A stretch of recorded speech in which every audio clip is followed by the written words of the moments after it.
150 million साल पहले ना कोई इंसान था ना कोई शहर, सिर्फ एक अजीब सी दुनिया थी जहाँ हवा भी अलग थी और जमीन भी। ये वो वक्त था जब धरती पर एक नया युग शुरू हो रहा था, जिसे आज हम कहते हैं Cretaceous period. 2 trillion metric tons of rock is headed straight for them, and impact is less than 20 minutes away. सोचो तुम एकदम अकेले खड़े हो, आसपास घना जंगल है, लेकिन आज के जंगल जैसा नहीं।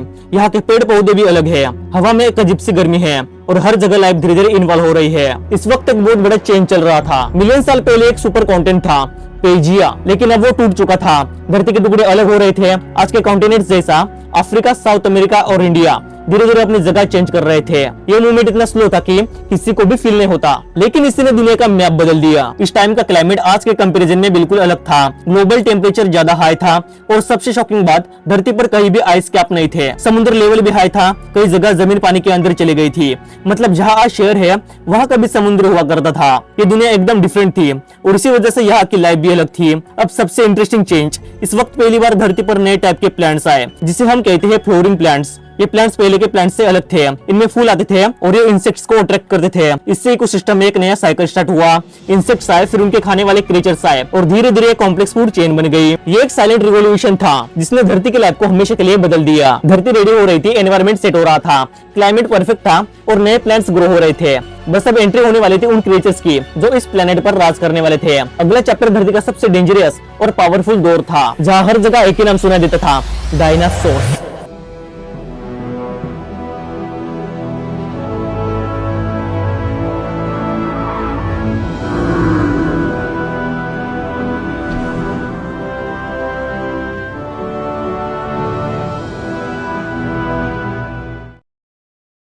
तो स्वागत है आपका डायनासोर्स की दुनिया में। एक वक्त था जब ये क्रिएचर्स इतने पावरफुल थे कि पूरी धरती पर इनका राज था। ना कोई इन्हें रोक सकता था और ना ही कोई इनसे बच सकता था। बस एक पल और सब कुछ बदल गया। तो आखिर क्या हुआ था, कैसे शुरू हुआ डायनासोर्स का राज और कैसे हुआ उनका एंड? आज हम जानेंगे 150 मिलियन साल पुरानी धरती की सबसे डेंजरस कहानी। ये कहानी शुरू होती है क्रेटेशियस पीरियड से, जब धरती धीरे धीरे बदल रही थी। तो चलिए शुरू करते हैं।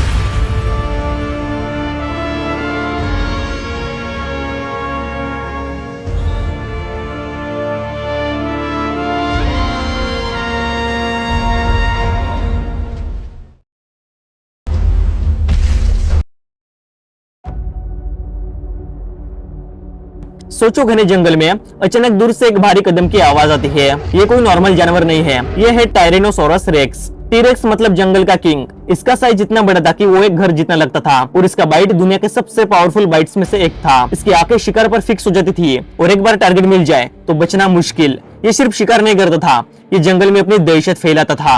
लेकिन धरती पर सिर्फ एक ही किंग नहीं था। जहाँ जमीन खत्म होती थी और पानी शुरू होता था, वहाँ राज करता था स्पाइनोसोरस। ये डायनासोर अलग था, ये पानी में भी शिकार करता था।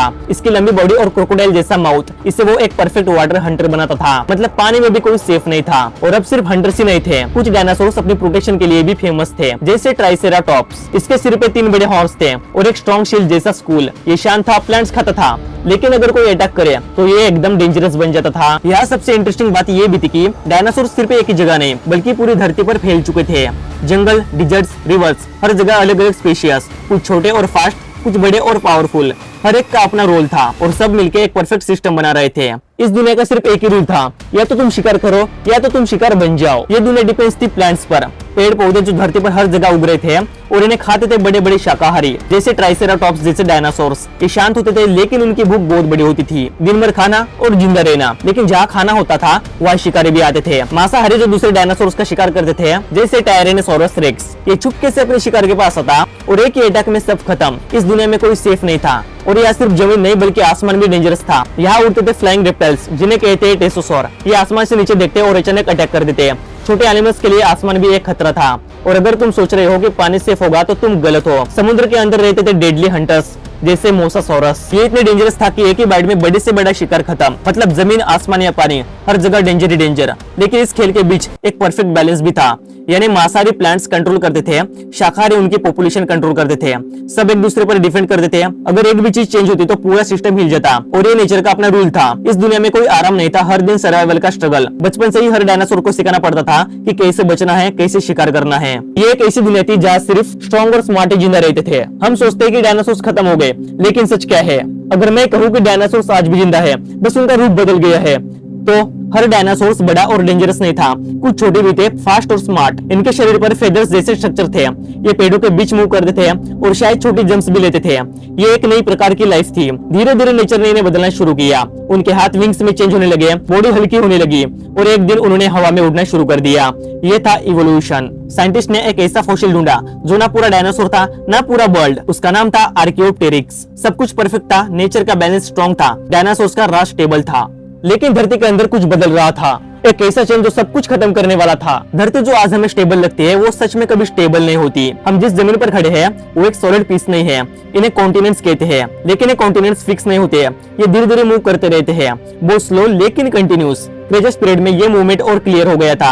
नॉर्थ अमेरिका अपनी पोजीशन चेंज कर रहा था। इंडिया एक अलग आइसलैंड की तरह नॉर्थ की तरफ ट्रैवल कर रहा था। ये मूवमेंट इतना स्लो था कि एक डायनासोर अपनी पूरी लाइफ में भी चेंज नोटिस नहीं कर पाता, लेकिन मिलियन सालों में पूरा वर्ल्ड मैप बदल रहा था। जब क्लाइमेट चेंज होता है तो नेचर का बैलेंस भी हिलता है। प्लांट्स अलग तरह से ग्रो होने लगे। कुछ जगह जंगल घने हो गए तो कुछ जगह प्लांट्स कम हो गए, और इसका डायरेक्ट इफेक्ट डायनासोर्स पर पड़ा। उन्हें नया खाना ढूंढना पड़ रहा था, उन्हें अपनी जगह चेंज करनी पड़ रही थी। कुछ डायनासोर स्ट्रॉन्ग थे, इसलिए उन्होंने चेंज को एक्सेप्ट किया और नए एनवायरनमेंट में एडजस्ट हो गए। लेकिन सब ऐसे नहीं थे। कुछ स्पीशीज धीरे धीरे वीक होने लगी, उनकी लाइफ और मुश्किल होती गई। सर्वाइवल अब इतना इजी नहीं रहा। धरती बदल रही थी, एनवायरनमेंट अनस्टेबल हो रहा था, डायनासोर स्ट्रगल कर रहे थे, सब कुछ धीरे धीरे कोलैप्स की तरफ जा रहे थे। लेकिन अभी सबसे बड़ा खतरा बाकी था, एक ऐसा अटैक जो आसमान से आने वाला था। 66 मिलियन पहले स्पेस में एक बड़ा एस्टेरॉइड धरती की तरफ बढ़ रहा था। ये इतना बड़ा था कि पूरी सिटी इसमें आ जाए। तेज स्पीड से सीधा अर्थ की तरफ। किसी के पास कोई वार्निंग नहीं थी, कोई बचने का चांस नहीं था। और फिर एक मोमेंट आया जब ये एस्टेरॉइड धरती से टकराया। लोकेशन था आज का मेक्सिको। यहाँ बना एक बड़ा गड्ढा जिसे आज हम कहते हैं चिक्सुकू क्रेटर। ये इम्पैक्ट इतना पावरफुल था कि जैसे ही एस्टेरॉइड टकराया, एक मैसिव एक्सप्लोशन हुआ। एनर्जी इतनी ज्यादा थी कि हजारों न्यूक्लियर बॉम्ब से भी ज्यादा पावरफुल थी। जहाँ इम्पैक्ट हुआ वहाँ सब कुछ तुरंत खत्म, ना जंगल बचा, ना dinosaurs. As it travels, it crushes and superheats the air surrounding it, turning gas and debris into white-hot plasma. At around 20,000 degrees Celsius, it burns many times brighter than the surface of the sun.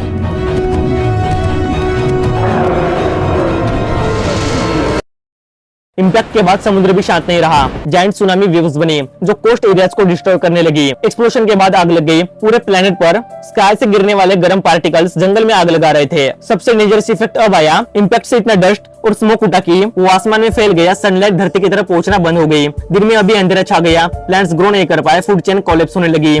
एक asteroid, एक impact और पूरी दुनिया बदल गई। Dinosaurs जो लाखों साल तक राज करते थे, अब उनका एंड शुरू हो चुका था। जो सबसे पावरफुल थे वो एक दिन खत्म हो गए। ये कहानी हमें एक बात सिखाती है कि चाहे कोई कितना भी पावरफुल हो, नेचर के आगे सब छोटे हैं। डायनासोर्स चले गए, लेकिन उनकी कहानी आज भी जिंदा है। तो ये थी डायनासोर्स की आखिरी दुनिया। और अगर तुम्हें ऐसे रियल और मिस्टीरियस कहानी पसंद है तो make sure subscribe on my YouTube channel and I will see you guys the next video.